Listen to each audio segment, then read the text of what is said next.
boa noite. Hoje nós vamos estar falando um pouco sobre captação de água pluvial e a utilização dessa água para abastecimento de casas populares e também sobre o sistema de desinfecção solar dessa água captada. Então, vou apresentar um pouquinho da minha formação para vocês. Deixa eu só... Coisas do Google. Pronto. Então, como o Sabino apresentou, eu sou formada em Química, e durante toda a minha formação eu trabalhei com temas da área de ambiental. Durante a minha graduação, eu trabalhei com impactos ambientais da indústria de curtume. Durante o meu mestrado em Química, eu trabalhei justamente com projetos que faziam a captação de água de chuva e a desinfecção dessa água por radiação solar aqui na região insular de Belém. E eu sou doutora em Química na área de Química Orgânica, também na área de ambiental, fazendo aproveitamentos de resíduos de açaí para extração de antioxidantes para tratamento de feridas em diabéticos. E eu sou professora da Rede Estadual de Educação já há 10 anos. Hoje nós temos uma ameaça real à vida e ao desenvolvimento da humanidade, que é a escassez de água no planeta. Quando nós falamos de escassez de água no planeta, nós encontramos essa realidade em função de dois fatores principais: o aumento da poluição das águas e o aumento populacional. Quando a gente analisa esses dois fatores, atualmente nós temos um aumento de em torno de 80 milhões de pessoas por ano. Isso gera uma demanda de 60 milhões de metros cúbicos de água doce para abastecer esse aumento populacional. Só no Brasil, nesses últimos anos, nós tivemos uma redução per capita da quantidade de água doce de 328 mil metros cúbicos de água para 33 mil metros cúbicos de água doce. Só na região sudeste, a gente já tem hoje uma previsão de escassez em torno de 86 anos. Quando nós observamos a poluição o aumento da poluição da água no planeta, já é quantificado pela Organização das Nações Unidas que 900 milhões de pessoas vivem sem água potável e que anualmente nós já temos uma mortalidade de 1,5 milhões de crianças anualmente estão morrendo por falta d'água. E essas crianças, elas estão morrendo ou por desidratação ou por doenças de veiculação hídrica. As principais fontes de poluição de água que nós temos hoje são o despejo inadequado de lixo eletrônico, que são ricos em metais tóxicos como cádmio, como chumbo, como mercúrio. A agricultura com o lançamento desenfreado de pesticidas. Esses pesticidas chegam aos corpos d'água, seja por lixiviação, seja por percolação no solo, alcançando o lençol freático. O lançamento de efluentes industriais, ricos em metais tóxicos, e também causam poluição térmica, que é a alteração da temperatura natural de um ecossistema. E o esgoto doméstico, que é o mais comum, que é o despejo de matéria orgânica e de dejetos contaminados nas águas. E como consequência desse lançamento dessa poluição, nós temos a presença de doenças gastrointestinais, como a cólera, disenterias, e também doenças geradas através da bioacumulação de metais tóxicos dentro dos ecossistemas ou através do consumo direto de substâncias tóxicas, como os metais pesados e os pesticidas, gerando, assim, doenças a longo prazo, como câncer de mama, câncer de próstata, má formação dos fetos, problemas de infertilidades e também morte direta de organismos através do despejo direto de diferentes tipos de efluentes industriais.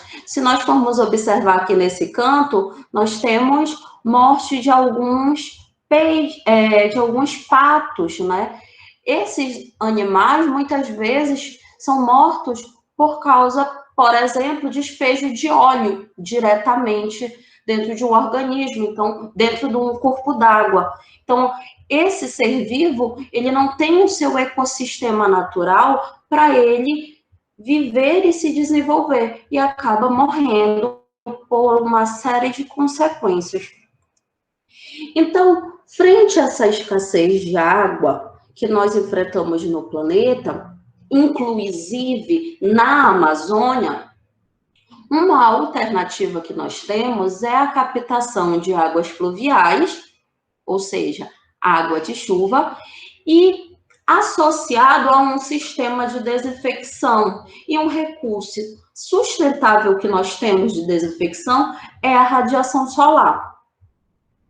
Aqui na Amazônia, nós temos o maior potencial pluviométrico do país, em torno de uma precipitação de 2.300 milímetros por ano. No Pará, nós possuímos o maior potencial chuvoso e em Belém nós possuímos a maior frequência pluvial, em torno de 200 milímetros por ano. Esse potencial que nós possuímos é uma alternativa para o abastecimento de água doce na nossa região, onde nós temos comunidades ribeirinhas, comunidades quilombolas, comunidades tradicionais como seringueiros, que não têm acesso ao abastecimento público de água.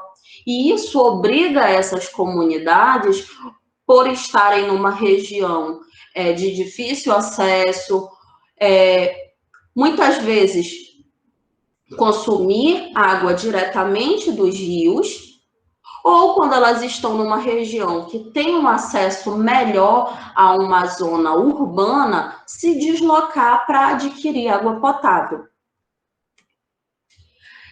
A captação de água de chuva, ele é um hábito antigo e que se popularizou nos últimos anos em virtude dessa escassez de água.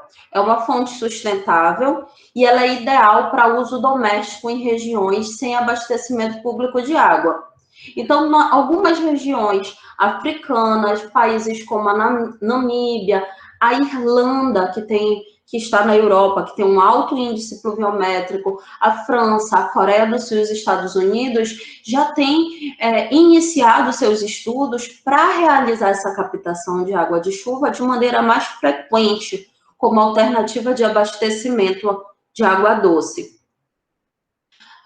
Os engenheiros de plantão me perdoem, né, se tiver alguma estrutura mais bonita, mais adequada aos padrões do CREA, mas esse sistema que eu estou apresentando para vocês é um sistema de captação de água de chuva que foi implantado na ilha de Jutuba, aqui na região insular de Belém.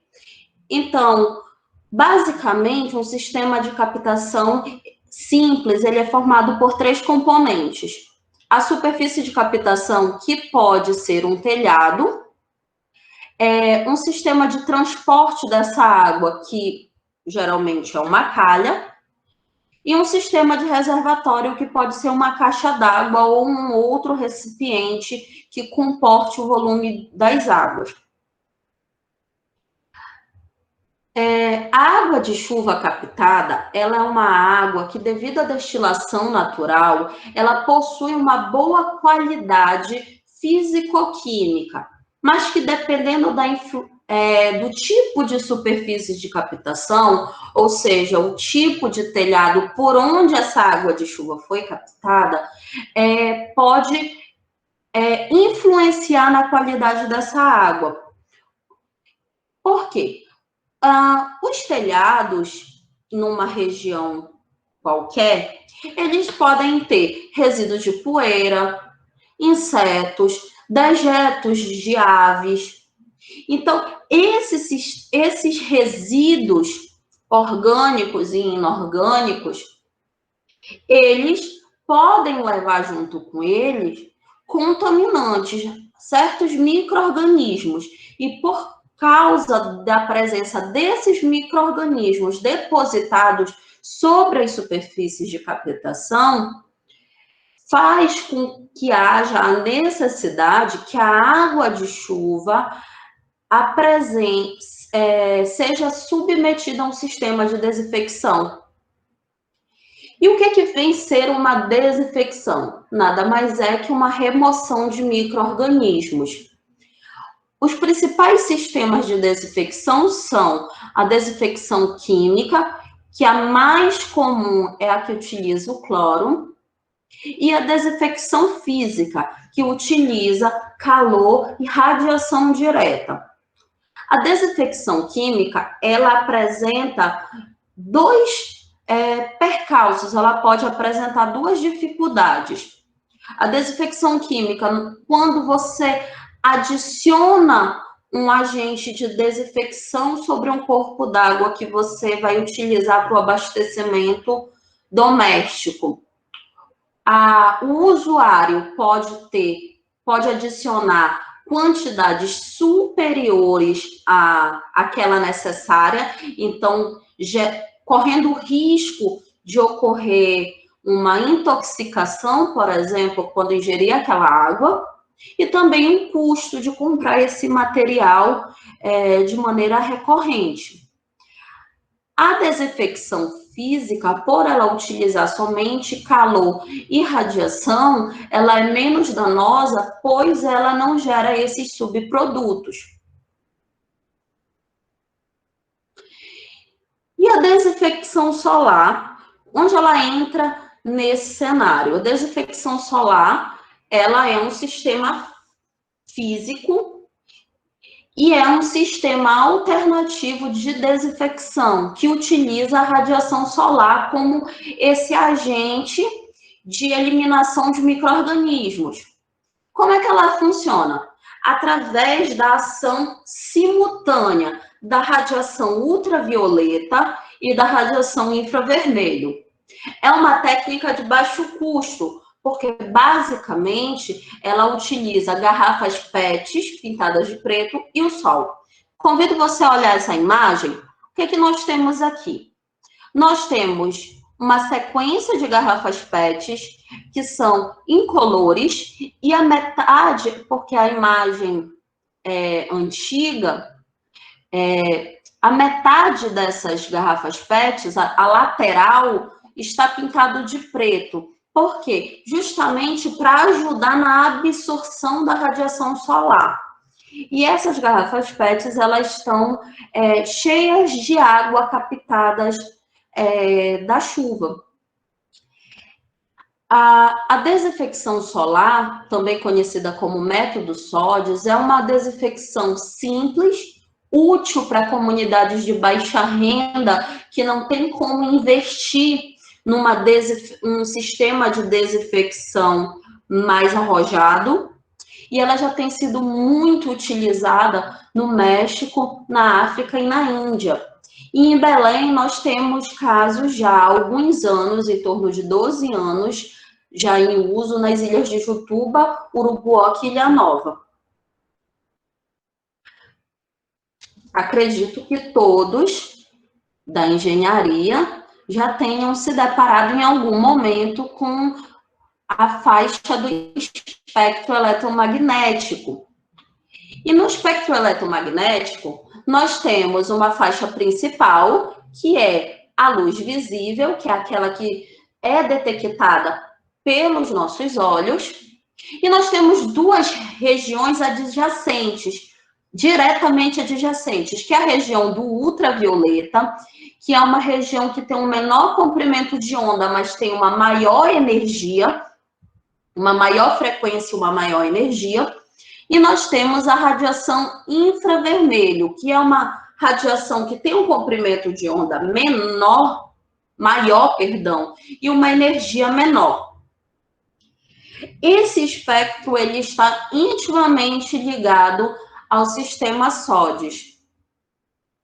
De que maneira?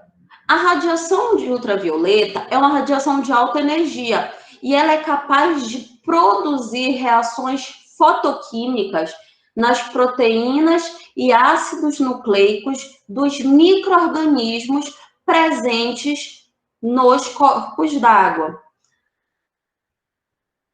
E a radiação ultravioleta, quando ela é incidida sobre uma água que você está fazendo uma desinfecção em altas doses, ela é capaz de gerar uma lesão na membrana plasmática da célula de um micro-organismo patogênico, gerando a morte celular. Então, imagina só, você tem um micro-organismo.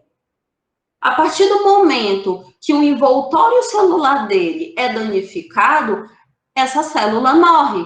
E se essa célula morre, ela é incapaz de produzir um efeito biológico nocivo a quem consome essa água contaminada por esse micro-organismo. O outro efeito que a radiação ultravioleta pode gerar é em baixas doses. E esse é muito interessante, que a radiação ultravioleta, ela é capaz de impedir a ação reprodutiva dos micro-organismos. Quando ela é incidida em doses mais baixas, ela não destrói a membrana celular, porém ela afeta o processo de duplicação do DNA no processo de divisão celular. Ela impede que o micro-organismo se prolifere. De que maneira? Alterando a sequência das bases nitrogenadas, através de um processo chamado de dimerização. Então, quando nós observamos o DNA nada mais é do que a ligação de duas fitas de sequências de bases nitrogenadas. Essas sequências de bases nitrogenadas, elas são o nosso código genético. Quando uma célula de qualquer micro-organismo entra em um processo de reprodução, as bases nitrogenadas, elas se soltam, as fitas se desprendem e elas são utilizadas como molde para gerar novas moléculas de DNA, novas estruturas de fitas de DNA. Então, o que acontece? No processo de dimerização, se você olhar aqui essa imagem, nós temos uma seta, se você observar, nós temos aqui duas bases nitrogenadas se ligando. Então, no processo de divisão celular, a nova célula do micro-organismo tem que possuir essa mesma sequência, esse mesmo código genético, para ele ter a mesma atividade biológica. Quando ocorre o processo de dimerização, que nada mais é quando duas bases iguais se ligam entre si e não com seus respectivos pares, o respectivo par da base nitrogenada do código genético, quando ele se liga entre si, ocorre o que é o processo de dimerização. E esse processo altera a sequência do código genético, dessa maneira inibindo a reprodução celular desse micro-organismo. Se o micro-organismo não se reproduz, juntamente com outros efeitos do SOD, ali há uma inativação do micro-organismo patogênico na água pluvial que está sendo utilizada para abastecer determinada comunidade, determinada residência. A outra radiação envolvida no processo de desinfecção por radiação solar é a utilização do infravermelho, que é uma radiação de alto comprimento de onda E nas ondas eletromagnéticas, quanto maior o comprimento de onda, menor é a frequência, menor é a energia.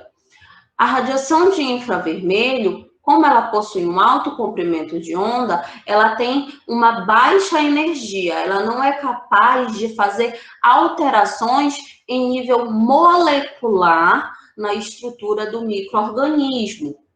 Porém, essa energia é capaz de gerar uma vibração molecular da água.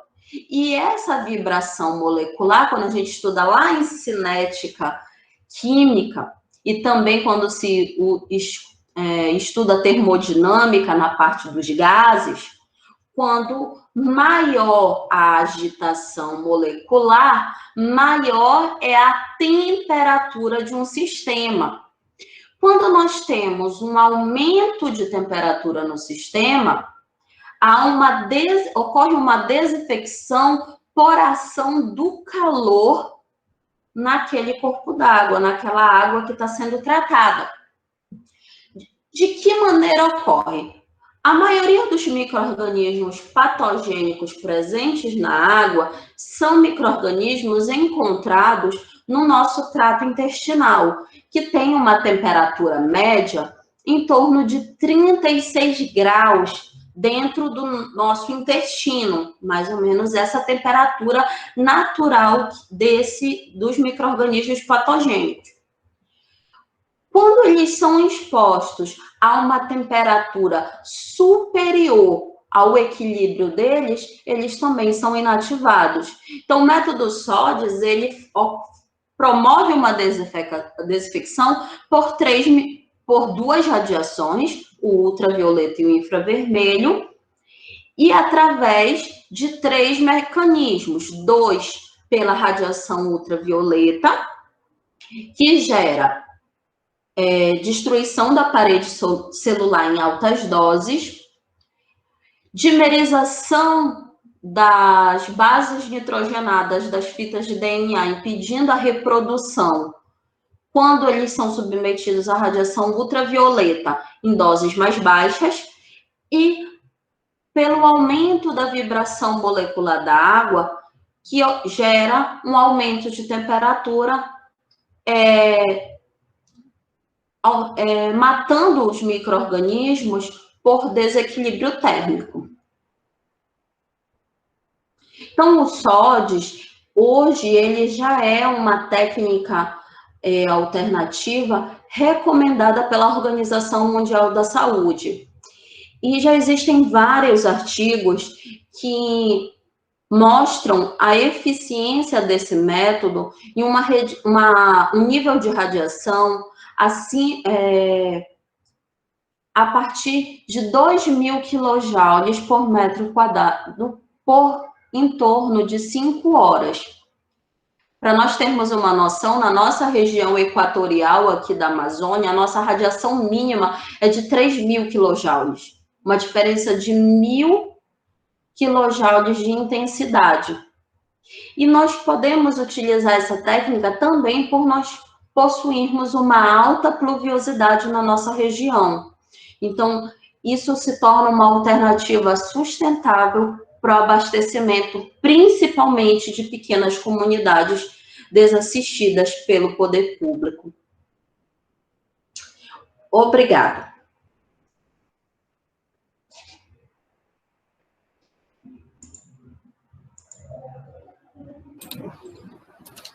Ok, Karen, muito obrigado. Desde já eu te agradeço pela disponibilidade, pela palestra, né?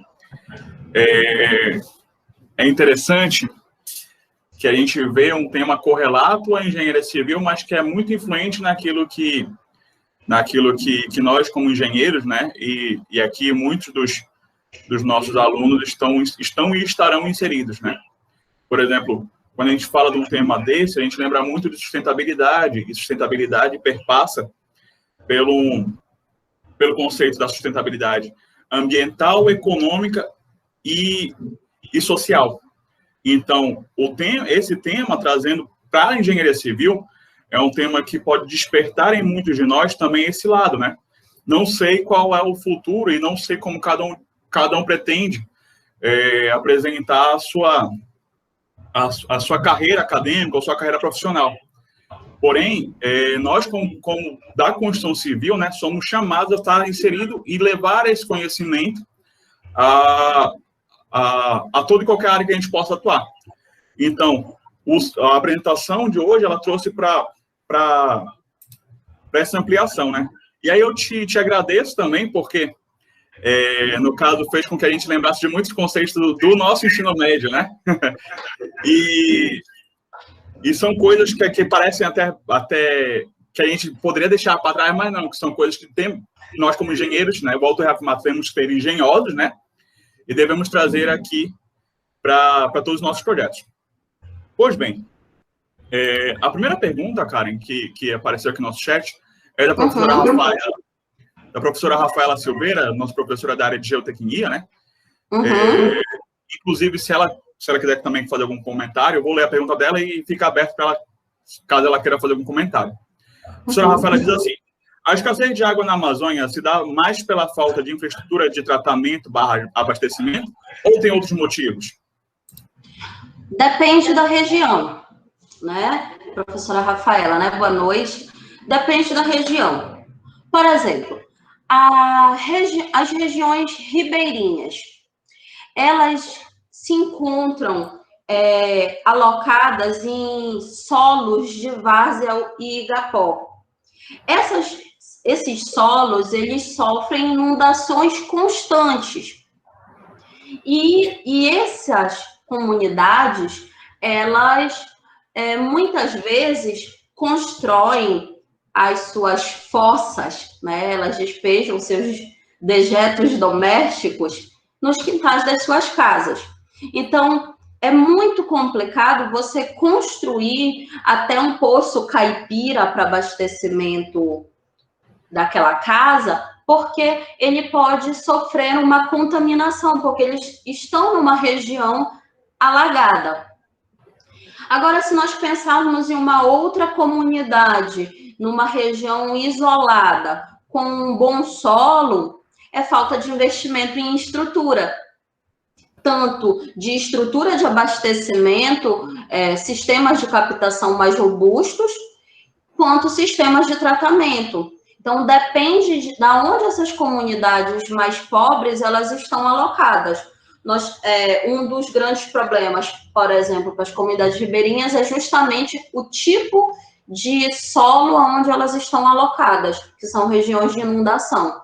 Mas uma comunidade, por exemplo, uma comunidade quilombola, que está numa região mais afastada, mas que tem um bom solo, bem abastecida, é falta de infraestrutura, de fato. Não sei se eu respondi a pergunta. Entendi. A professora quer fazer alguma ponderação? Oi, Sabino. Oi, professora. Boa noite. Bem? Tudo bom. Oi, Kari. Parabéns pela apresentação. Vocês estão me ouvindo bem? Sim, sim. Obrigada pela resposta. Eu sempre tive isso na minha cabeça, né? Eu falei, gente, tanta água na Amazônia, e como assim algumas pessoas ainda sofrem, né, com esse acesso, enfim, falta mesmo.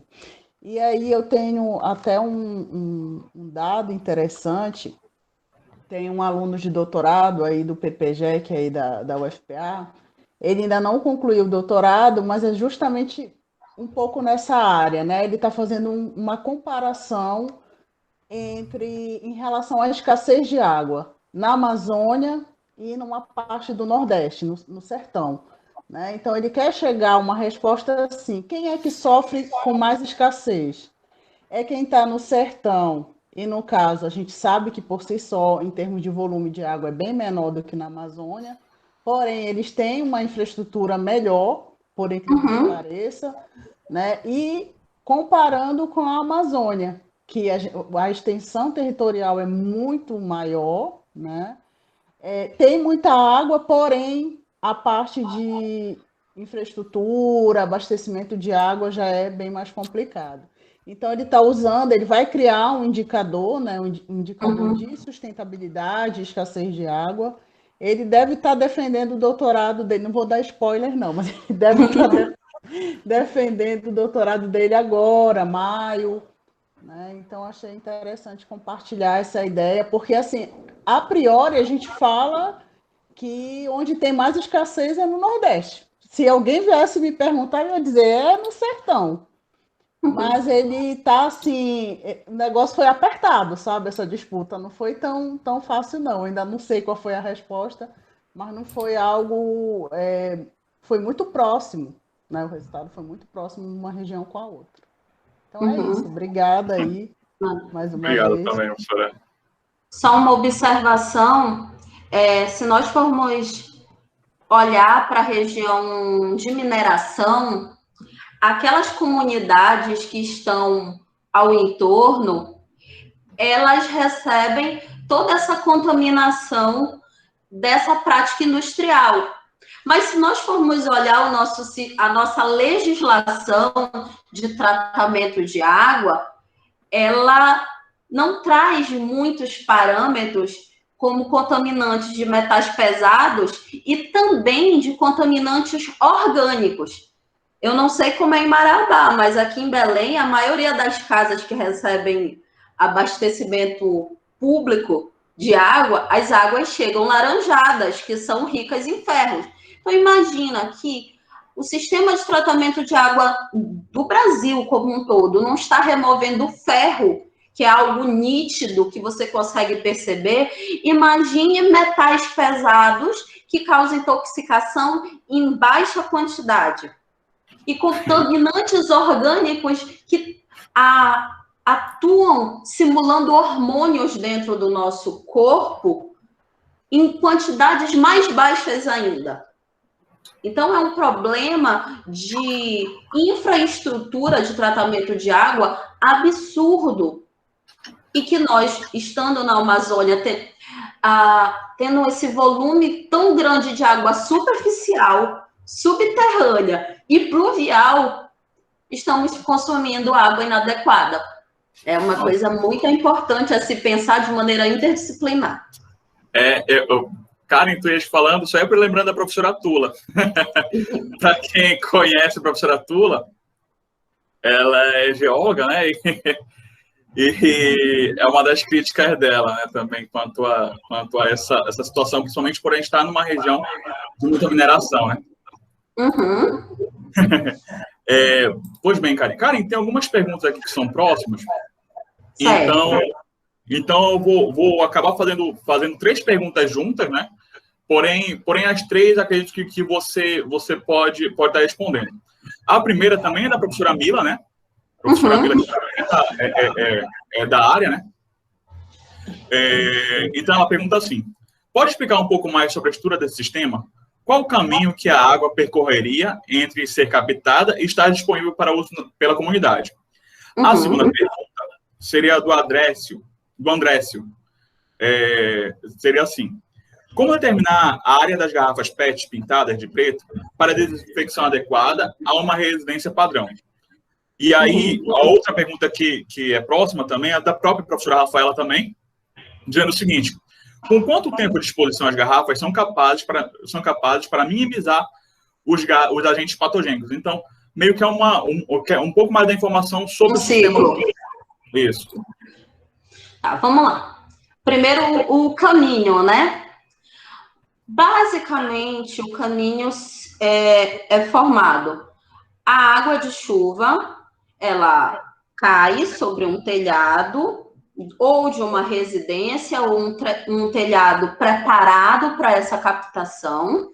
Essa água ela é escoada através de um sistema de calhas para um sistema de um reservatório.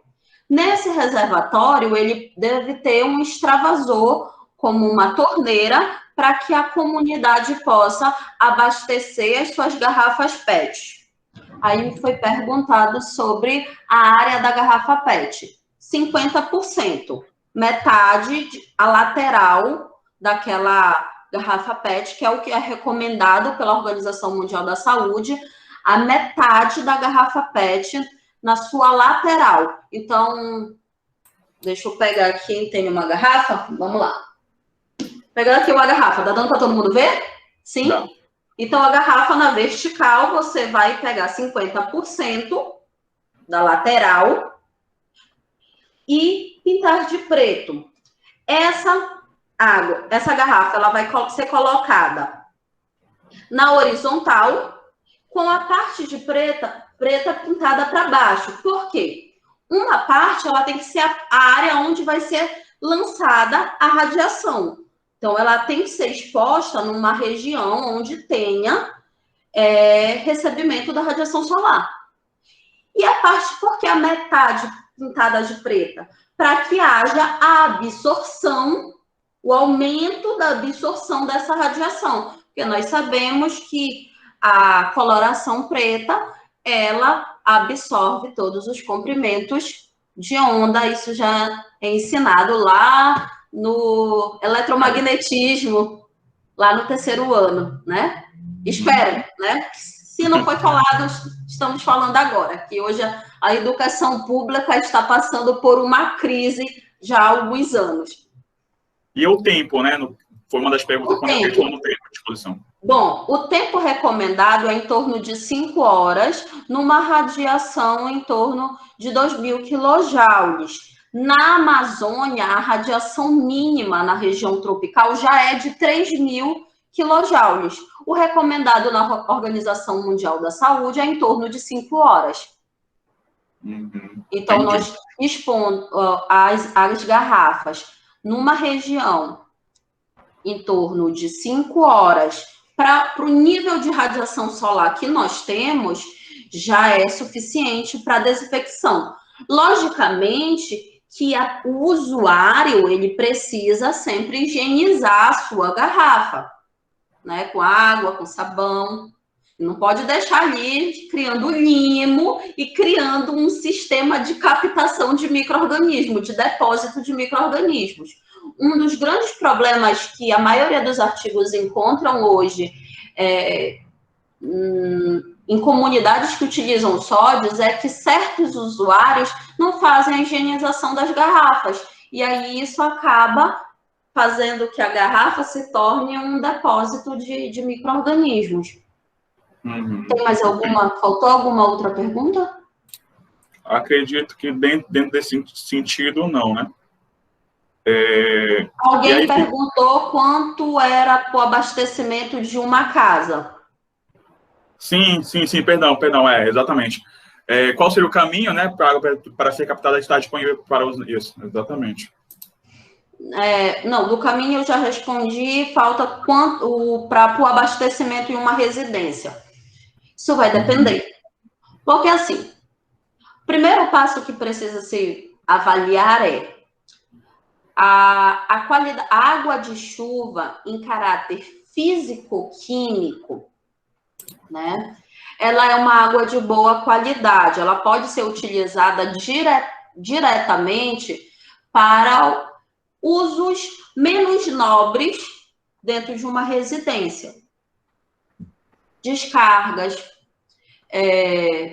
torneiras para higienização da casa, e dependendo do nível de micro-organismos, até para banho. O CONAMA, ele apresenta uma série de parâmetros para os usos da água.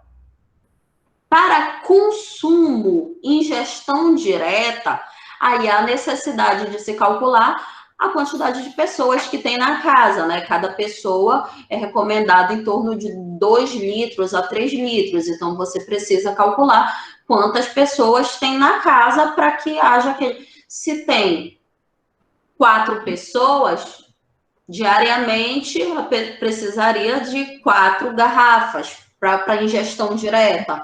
Ou vai se fazer para armazenamento, 8, depende da quantidade de pessoas. Por isso que é um uso ideal para fins domésticos. E aí vai depender da quantidade de pessoas que tem na casa.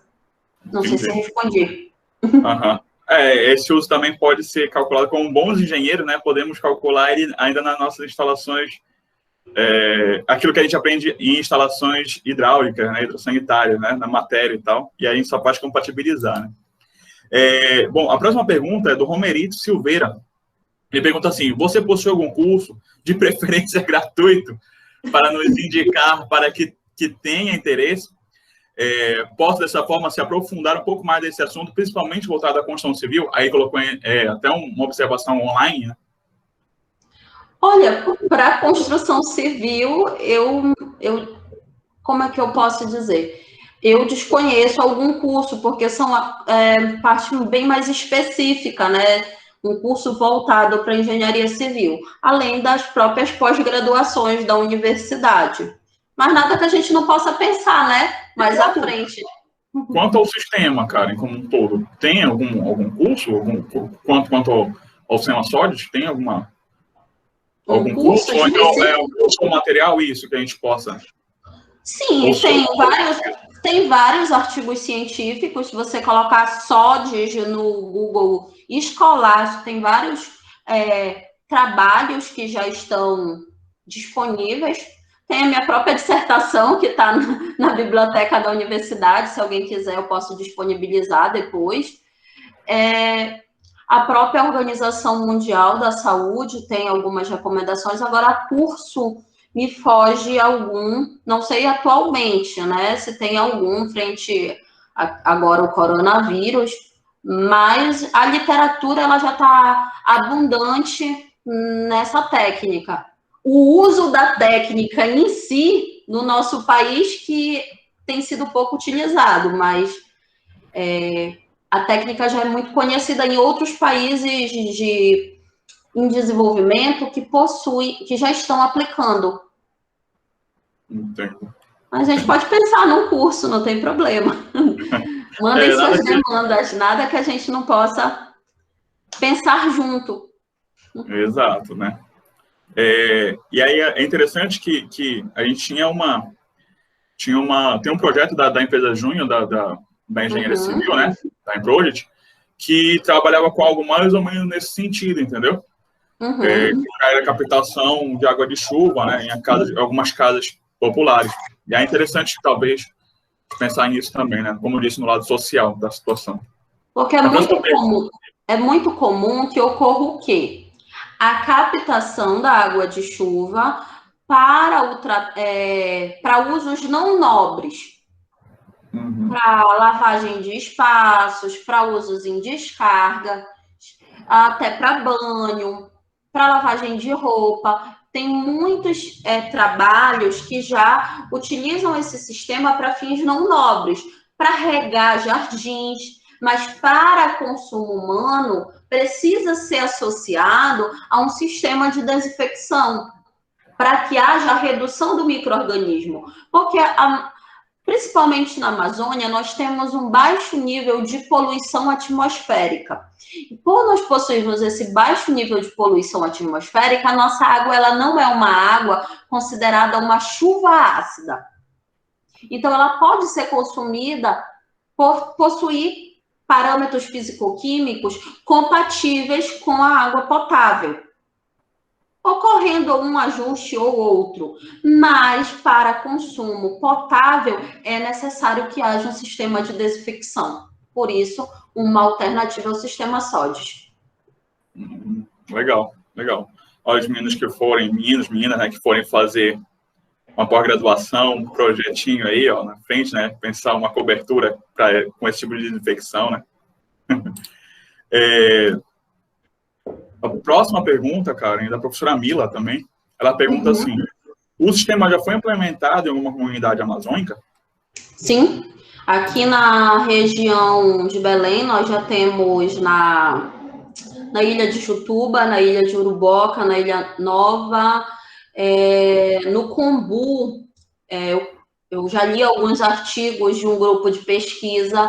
No Combu, eu sei que tem a captação de água de chuva, mas eu não tenho certeza se tem o sistema SODES, mas na região aqui na frente de Belém, banhada pela Baía do Guajará, essas ilhas elas já receberam tanto o sistema de sanitário ecológico, foi uma iniciativa do bispo Dom Orani Tempesta, junto com o sistema Caritas. foi implantado todo o sistema de calhamento, todo o sistema de reservatório e a implementação dos SODs. Uma das grandes dificuldades com essas comunidades é a falta de educação ambiental. Então, mas o sistema ele já tá em uso já há alguns anos nessas ilhas. Alguns membros dessas comunidades passaram a aderir só à captação de água de chuva, sem a desinfecção. Outros passaram a aderir à desinfecção, mas sem higienizar as garrafas. E outras comunidades passaram a aderir de maneira completa. Inclusive, eu tenho um relato de uma senhora, não sei nem se ela ainda é viva, ela já tinha uns 70 e poucos anos, qual é a grande realidade nas comunidades, pelo menos aqui banhadas pela Baía do Guajará? Por elas estarem em regiões alagadas, elas não podem fazer poços por causa da influência do esgoto doméstico. Uhum. Então, os ribeirinhos que possuem barco, eles se deslocam para ilhas mais estruturadas, como Cotijuba, Ilha de Outeiro, ou para o distrito de Coraci, para pegar água potável, água do abastecimento público, ou para comprar galões. Essa senhora, ela me fez um seguinte relato: minha filha, isso foi uma bênção. Eu não tenho marido, eu não tenho filhos, só eu e a minha neta, nós não temos barco, nós não temos como ir buscar água. Ou eu consumo a água que vem da chuva, ou eu vou consumir a água do rio. Porque não é só uma questão sanitária, é uma questão social. Porque muitas comunidades não têm o recurso para se deslocar para uma região que tenha água. E elas não têm como se mudar para outra região que tenha um solo mais favorável para que ela possa construir o esgoto doméstico dela e captar a água superficial. Então, é uma situação que pessoas menos desfavorecidas, dentro dos desfavorecidos, são afetadas. Então, pensa, como uma idosa ribeirinha vai tomar água sem ter quem vá buscar para ela numa região continental? É algo até que a humanidade, né, o nosso humano fica sentido, porque a pessoa não tem condição de ter uma água ali boa para consumo, é super complicado. Sim. E aí a gente tem que pensar nisso, né? Bom, outra pergunta é do Andrécio, né? Acredito que você até falou um pouco, mas pode voltar. E quanto à potabilidade dessa água, como fazer para deixá-la de fato potável? Ou será só recomendada para o consumo não potável? Para tornar potável é o sistema de desinfecção solar. Existem algumas variáveis que são interessantes, eu acredito que para vocês da engenharia até seja um nicho de pesquisa. Um fator que influencia diretamente na qualidade da água da chuva é a superfície de captação. Ou seja, ou o solo, o chão, que é menos higiênico, ou o telhado por onde ela está sendo escoada. O tipo do material do telhado, ele vai influenciar. Então, imagina só. Você tem vários tipos de materiais para cobertura de uma casa. Comunidades desfavorecidas geralmente são telhado de palha, na nossa região. Quem tem um pouco mais de recurso, telhado de fibrocimento, onde muitas casas ainda têm telhados de fibrocimento ricos em amianto, as antigas telhas brasilites ricas em amianto, e telhado de barro. O nível de desgaste do telhado já é um fator a se avaliar dentro da qualidade da água. Imagina só, um telhado de palha, no uso cotidiano, ele vai se desgastando e vai gerando resíduos orgânicos que vão sendo escoados para a água. Telhados muito porosos, como o telhado de palha e também o telhado de barro, eles podem ter microfissuras, né, que vão permitir ali o depósito de poeira, de micro-organismos. Então, telhados com muita porosidade também vão permitir que haja um maior depósito de poeira, de micro-organismos. Então, um telhado menos rugoso, ele facilita que não haja tanta deposição de resíduos. Tá dando para compreender? Sim? Eu estou entendendo. Um outro fator é que, muito interessante, que é importante vocês pensarem, cada material, ele tem uma capacidade de aquecimento. Então, se nós pegarmos um telhado de barro exposto ao sol com um telhado de fibrocimento, o telhado de fibrocimento ele vai estar mais quente que um telhado de barro, por causa da característica do material. Então, pensa só, o micro-organismo, ele é sensível ao calor, e ele está depositado sobre diferentes telhados. Aquele telhado que alcançar uma temperatura superficial sob a exposição do sol, uma temperatura superficial maior, ele tem maior chance de já inativar uma fração do micro-organismo depositado ali. Se aquele telhado também tiver uma rugosidade menor, ele tem menos chance de depositar sujidades ali que podem funcionar como cápsulas para os micro-organismos.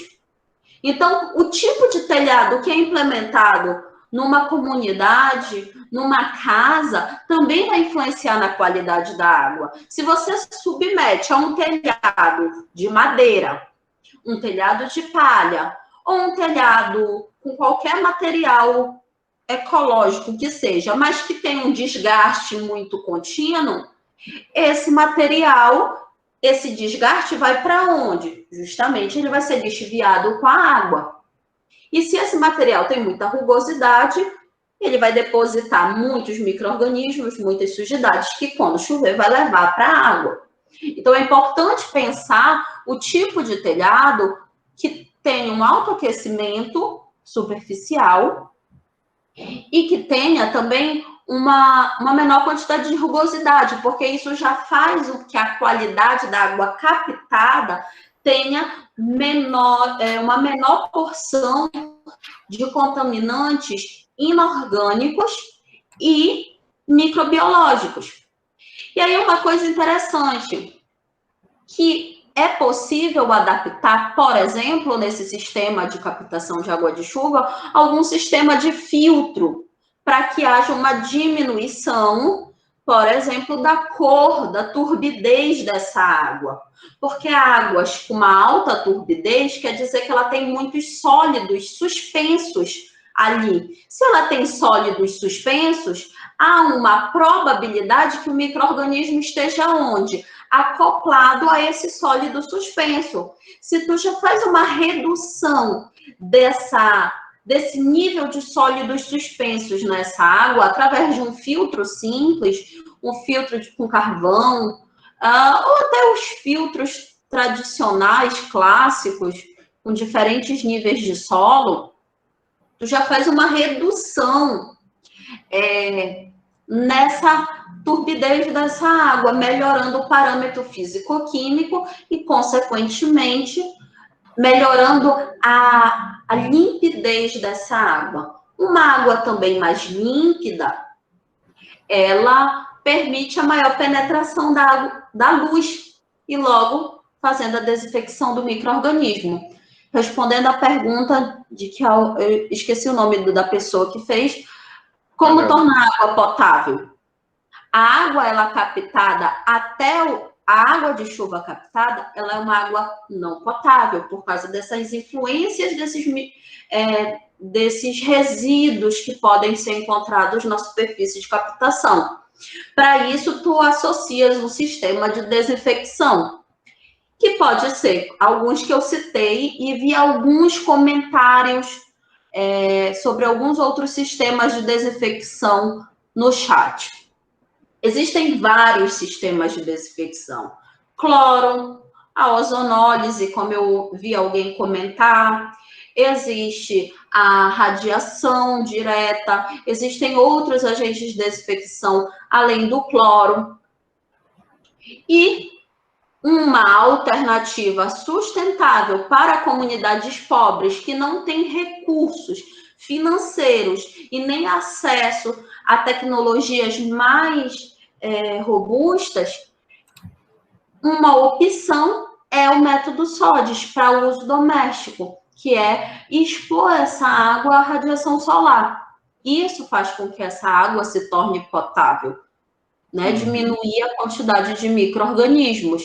Mas é imprescindível que, antes de implementar esse sistema em qualquer comunidade, seja feita a análise da água da chuva coletada no reservatório antes da desinfecção e depois que o sistema SODES foi aplicado, para você ver a qualidade real dessa água, né? Não pode simplesmente implantar e não fazer nenhuma análise.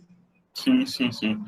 É interessante, né? Quando a gente vai abrindo o leque do conhecimento científico e a gente vai percebendo o quanto essa inserção ela pode vir para o mesmo rumo quanto ao conhecimento de você, que é química, né? Para a gente, que é engenheiro. E aí, eu já deixo aqui que a professora Rafaela, ela até colocou um link aqui, né? Ela com o Atos também colocou um link, colocaram links aqui, de cursos livres na Agência Nacional de Águas, né? A ANA. Então, quem tiver interesse também pode estar dando uma olhada. Também achei interessante tu falares um pouco aí sobre a questão da escolha do material, né? Para isso, a percepção também, nós, como engenheiros, principalmente engenheiros civis, né? De perceber isso e ver capacidade de material, quanto a transitância térmica, ou então a absorção, né?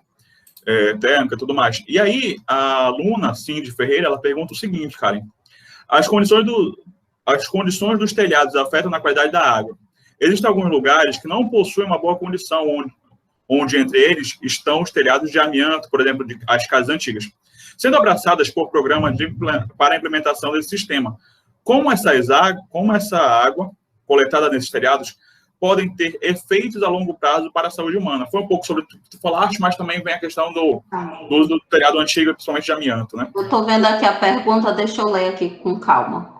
As condições do telhado na qualidade da água, existem lugares que não possuem uma boa condição.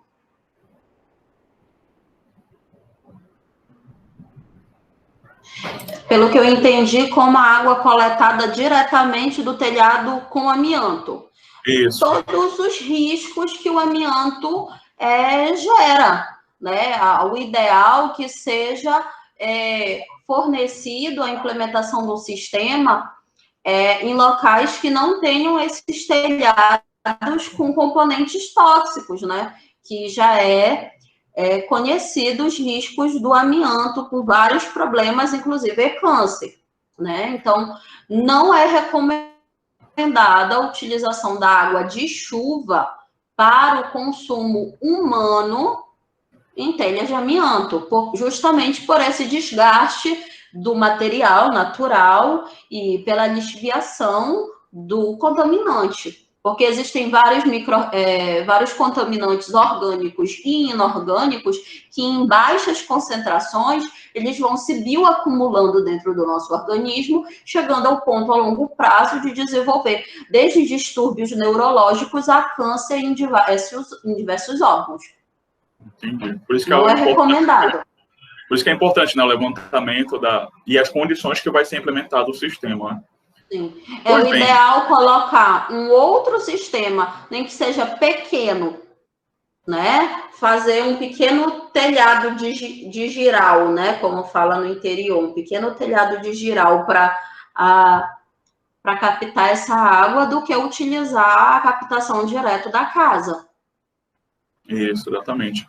Fica até um convite, né? Inclusive, como a professora Rafaela até cita aqui também, no nosso chat, fica uma lacuna, né, de pesquisa que daria para ser um projeto final de curso. Então, sei que temos muitos alunos aqui já pensando, né, no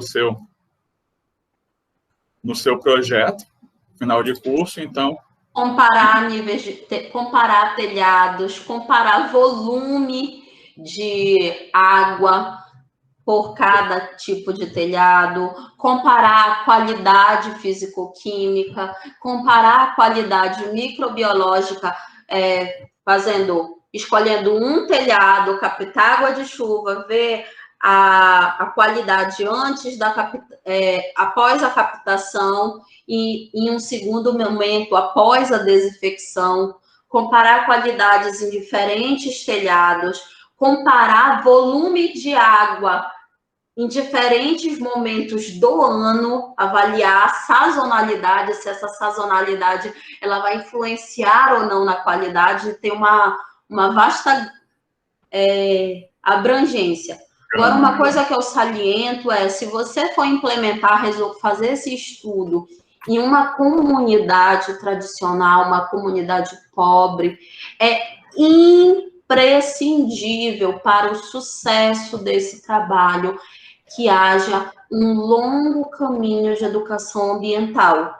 É necessário sensibilizar a comunidade da importância de utilizar o sistema corretamente. A gente está vendo aí a pandemia e a falta de educação científica está fazendo nós estarmos num nível catastrófico no nosso país. Então, é imprescindível a educação ambiental. Isso. Na verdade, a educação é bom para tudo, né? Olha só o conhecimento científico hoje, né? Tu falou um pouco aí, mas não vamos nos abordar tanto a isso, mas o conhecimento científico quanto é importante, e muito importante nós aqui, academia, que por vezes não somos tão valorizados. Olha só a importância, né? E quanto a gente pode ter papel fundamental numa mudança social. Então, Karen, eu queria já te agradecer, né? Tem vários agradecimentos aqui no nosso chat também. Já te agradecer pela tua disponibilidade, te agradecer também por trazer essa abordagem, né, diferente aqui também, ampliando nossos conhecimentos, né? E também dizer para todos, né, voltar a falar um pouco que, pensando num ambiente mais global, que existem as metas, né, por exemplo, da ONU, né, as metas da Agenda 2030, né, então que a gente possa pensar nisso, né, que é um ambiente muito melhor, e nós, como volto a falar, engenheiros civis, engenheiros como todos, e participantes privilegiados de estarmos numa universidade, então que nós possamos nos conscientizar que somos papéis fundamentais de mudanças sociais também. Não é porque eu não faço um curso de humanas ou algo do tipo que eu não vou ser papel fundamental numa mudança, entendeu? Então temos que nos conscientizar disso também. Então, Karen, muito obrigado. Fica aqui o agradecimento. Acredito que eu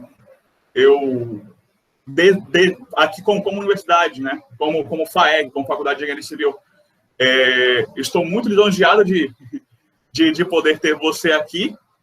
E é isso. Não sei se a professora Mila ou a professora Núria querem falar mais alguma coisa. Eu gostaria só de agradecer mais uma vez, Karen, pela palestra, excelente abordagem, acho que foi muito esclarecedor, tanto para mim quanto para o pessoal que está participando, e deixar a nossa casa aberta também, né, para tocar sempre. Muito obrigada. Obrigado, gente, também. Boa noite, mais uma vez, obrigado. Eu agradeço a todos pela oportunidade, é muito bom contribuir um pouco com outra área, né? Eu tenho a visão da química, né? Da área de saneamento, com quem eu trabalhei muito tempo no projeto de captação de água de chuva aqui em Belém.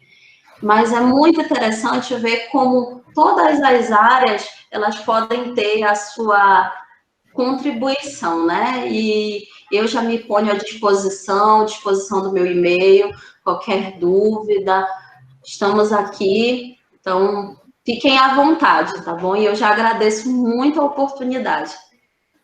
Isso, Karen, mais uma vez, obrigado. Fica mais uma vez aqui o convite para a próxima semana, já, né? Da nossa próxima palestra que vai ser sobre BIM, né? E essa inserção desse conceito aqui para essa integração, né? Então, gente, muito obrigado, boa noite, se cuidem, por favor, se cuidem, fiquem com saúde. Um abraço a todos. Obrigada, gente, boa noite. Boa noite.